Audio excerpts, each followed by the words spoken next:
కంగారు వద్దులే బంగారు నిప్పులాంటి ఆశయాన్ని అంటదు ఏ కీడు మనసులో కన్నీరు తలచిన తనవారు కరిగిపోయే రగిలిపోయే తోడు నీకున్నాడు సాయమంటే ఆయువిచ్చే వాయుపుత్రుడు వీడు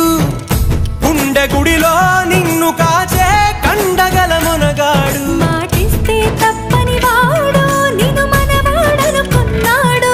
నీ కల నెరవేర్చే కర్తవ్యంగా ముందడుగేశాడు